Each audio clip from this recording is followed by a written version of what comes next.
Welcome to Dahod Garden.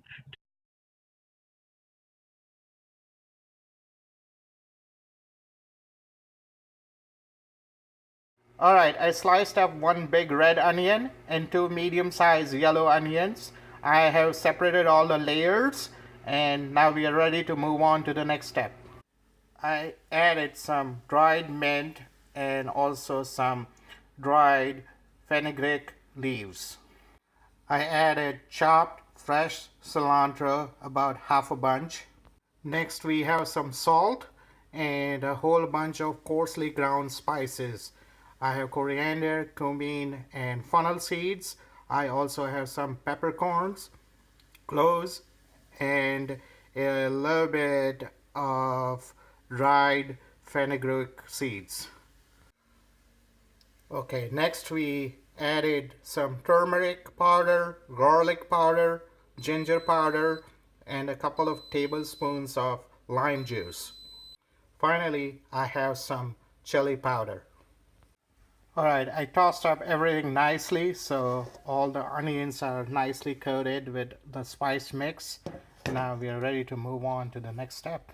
Next goes in gram flour or basin, and we are nicely going to mix everything up. Everything is nicely coated with the gram flour. Now we are going to let it set for about 15 minutes.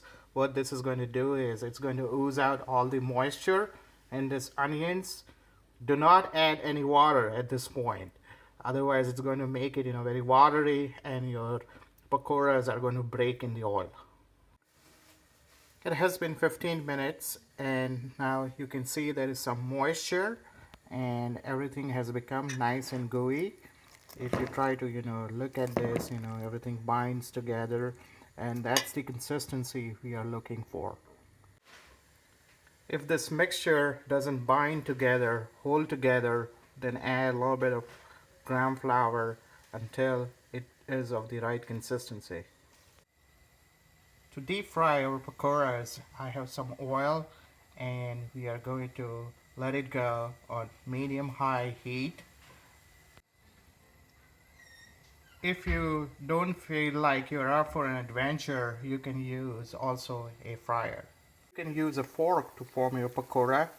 Like this will be about the right size for a pakora, and then this goes into the oil.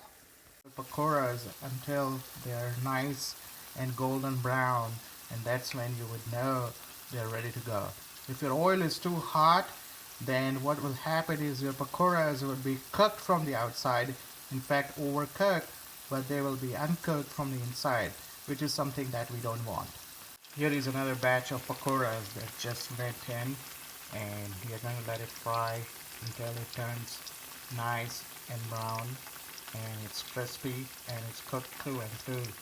So another point here, you don't want to add a lot of gram flour, otherwise your pakora may be undercooked from the inside.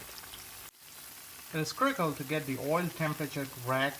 If your oil is not at the right temperature, if it's on the colder side, then your pakoras are going to soak up a lot of oil and they may turn up soggy.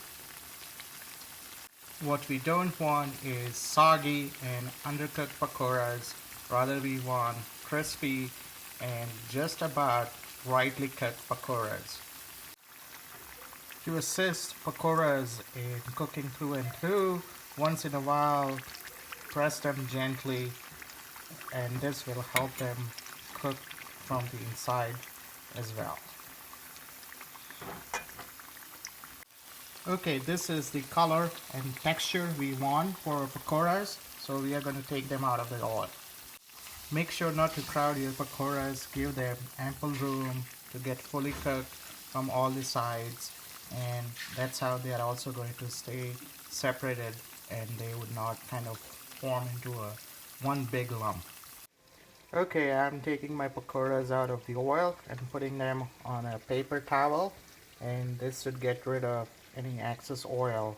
It drips and it drains out. Okay, we have about 25 to 30 pakoras and we got this out of one big red onion and two yellow onions. and they look really, really good. They look mighty good, if I may say so. Our onion pakoras are ready. They're served with a wedge of lime, some papadum, salsa verde, and a fried chili serrano. It looks good. Ready to go in.